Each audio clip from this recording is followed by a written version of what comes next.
नमस्कार सभी को।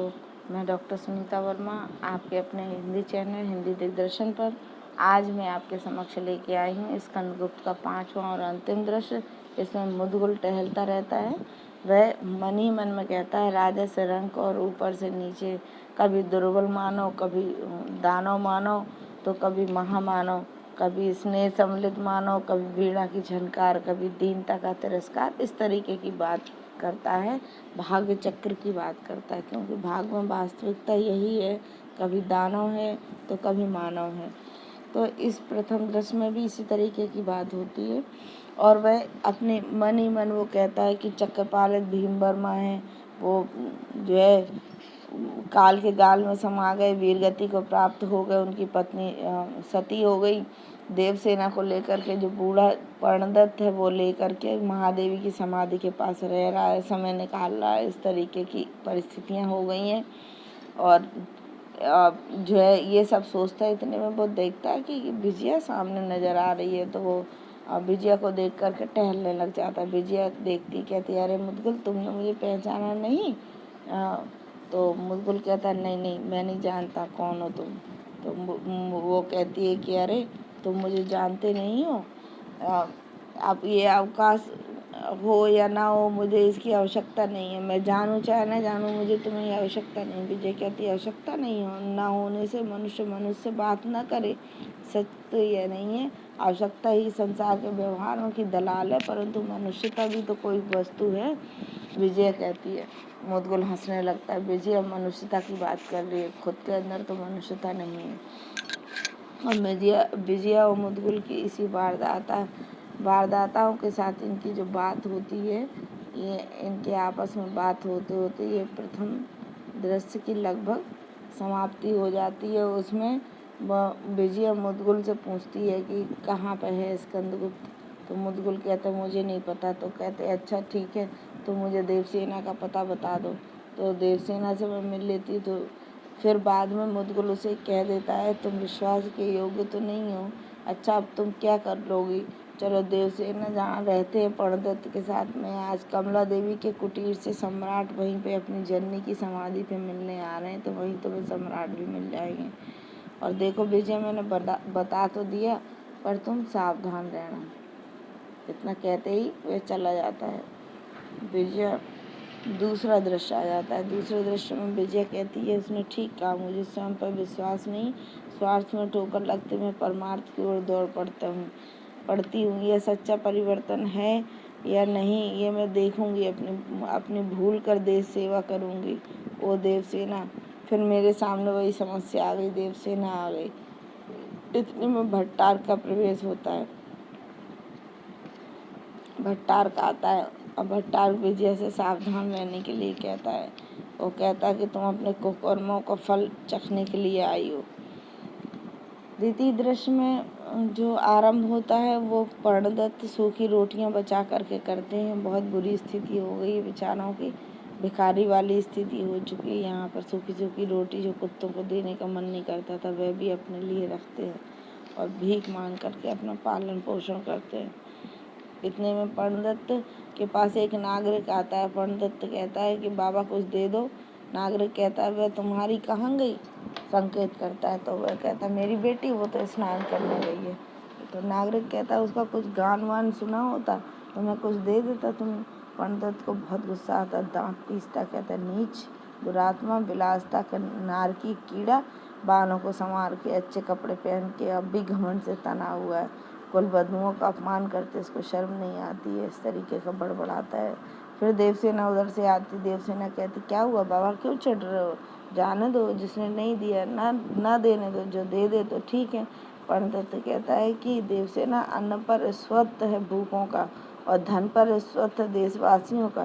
प्रकृति ने उन्हें हमारे लिए, हमें भूखों के लिए रख छोड़ा है, परंतु फिर भी ये नहीं देते हमें।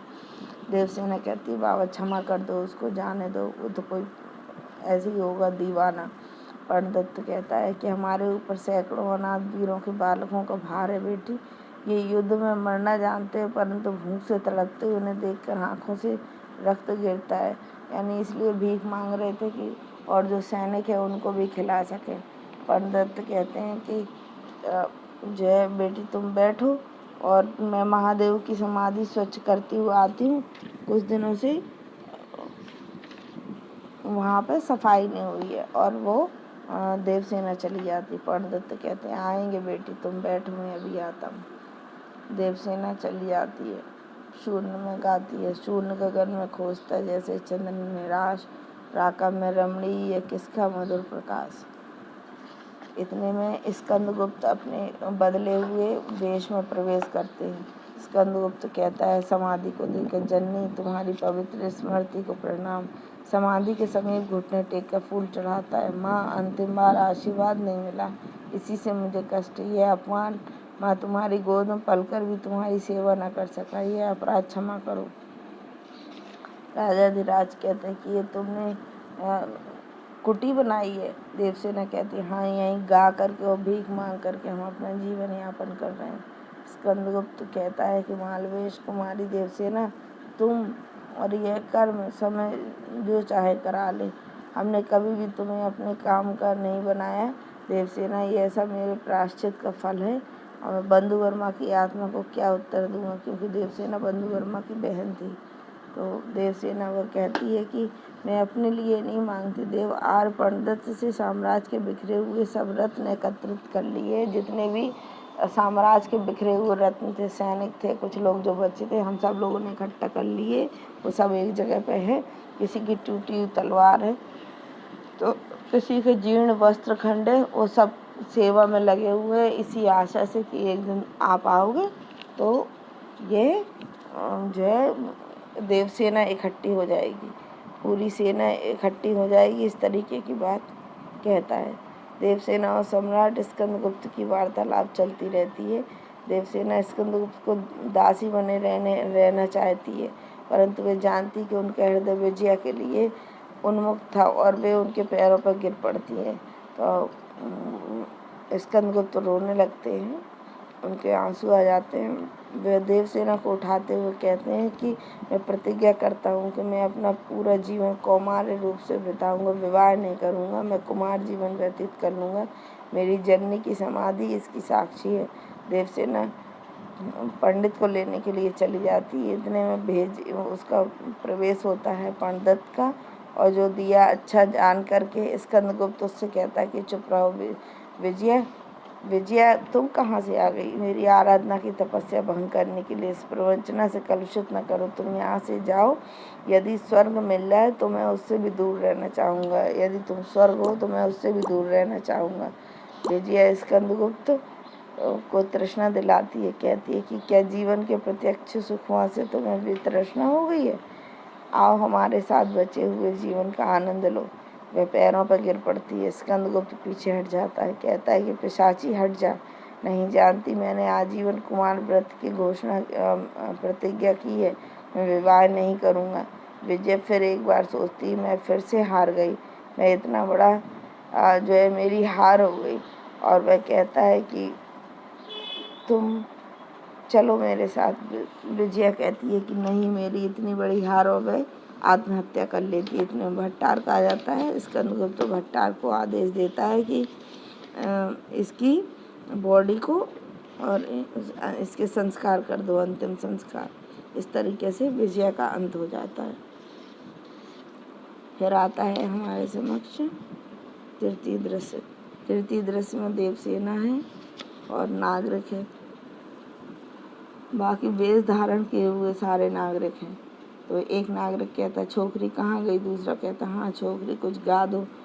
पंडित कहता भीख दो बाबा, देश के बच्चे भूखे नंगे असहाय, कुछ तो दे दो बाबा। नागरिक कहता अरे गाने तो दो बूढ़े। पंडित कहता हाय रे अभागे, देश देश की दुर्दशा निहारोगे, रूप तो कभी उबारोगे। ये देवसेना का गाना है। हारते ही रहे न अब कुछ, दाव पर आपको न हारोगे, कुछ करोगे बस सदा रोकर दीन हो देव को पुकारोगे। इस तरीके से वो कहते हैं। तो पंडित कहता नहीं बेटी ये निर्लज्ज है, ये कभी नहीं पुकारेंगे। देखिए जयशंकर प्रसाद का ये विचार मैथिली शरण गुप्त से कितना मिलता जुलता है। मैथिली शरण गुप्त जी ने भी अपनी भारत भारती में कहा ना, क्या थे कौन थे और क्या हो गए हम, आओ मिलकर विचारें सभी। बिल्कुल वही बात इन्होंने भी यहाँ पर कही है। स्कंदगुप्त और भट्टार्क इसमें आपस में वार्तालाप करते हैं। स्कंदगुप्त कहता है मैं प्रस्तुत हूँ। तात भट्टार्क कहता है श्री स्कंदगुप्त विक्रमादित्य की जय हो, हमें आपकी सेवा के लिए प्रस्तुत हो। स्कंदगुप्त आर्य प्रणदत्त वो कहते हैं प्रणदत्त आओ वत्स सम्राट, और आलिंगन करते हैं। चौथा दृश्य में हूण सेनापति और प्रख्यात कीर्ति का दोनों का जो है युद्ध होता है, और जो अनंत देवी है, अनंत देवी को ये पता चलता है कि स्कंदगुप्त जीवित है। यहाँ पर इधर युद्ध होता है। धातुसेन प्रख्यात कीर्ति सब एक साथ हो जाते हैं। अनंत देवी को धक्का लगता है, वो कहती है अरे धातुसेन ये क्या, तुमने ये क्या किया। और धातुसेन कहता है कि हाँ महादेवी, एक दिन मैंने समझाया था कि तब मेरी अवहेलना की गई थी, उसी का परिणाम है। सबको शीघ्र साम्राज्य स्कंदवार में ले चलो। और सब सैनिकों से बोलते हैं कि इनको सबको स्कंदवार में ले जाओ। धातुसेन पलट जाता है, अनंत देवी स्तब्ध रह जाती है। फिर शुरू होता है पांचवा दृश्य। पांचवें दृश्य में सम्राट स्कंदगुप्त, भट्टार्क, चक्रपालित, प्रणदत्त, मातृगुप्त, भीमवर्मा ये सभी सेना के साथ परिभ्रमण कर रहे हैं। गान चल रहा है। हिमालय के आंगन में उसे प्रथम किरणों का दे उपहार। उषा ने हंस अभिनंदन किया और पहनाया हीरक हार।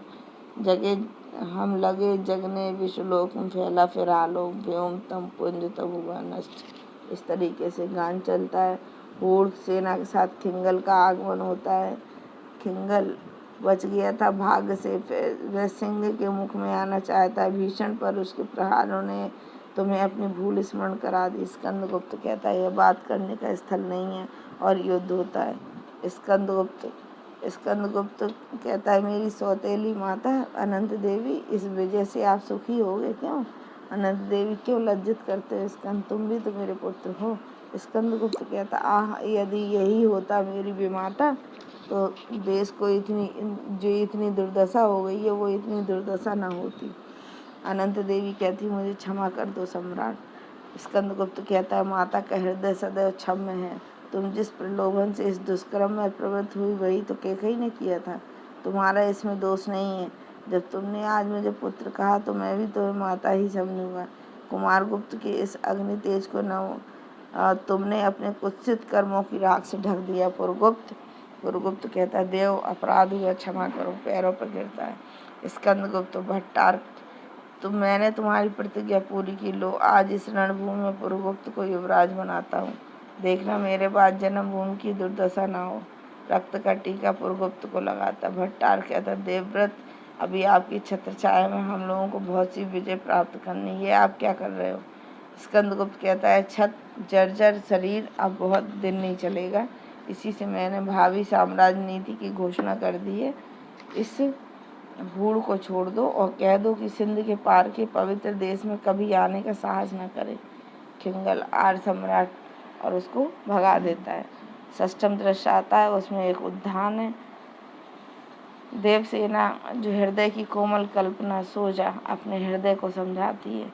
जीवन में जिसकी संभावना नहीं, जिसे द्वार पर आए हुए लौटा दे, उसके लिए पुकार मचाना क्या तेरे लिए कोई अच्छी बात है?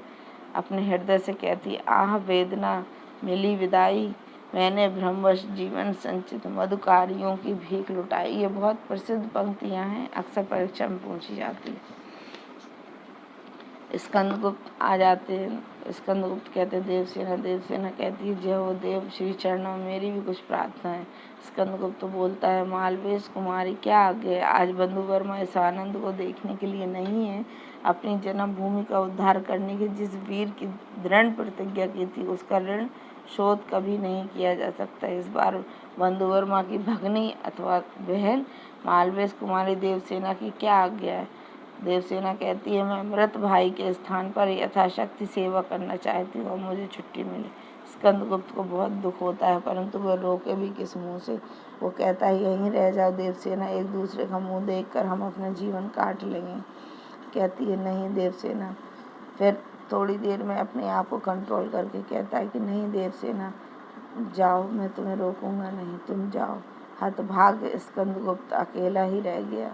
ओह स्कंदगुप्त। देवसेना कहती है कष्ट हृदय की कसौटी है, तपस्या अग्नि है, सम्राट, यदि इतना भी न कर सके तो क्या सब क्षणिक सुखों का अंत है?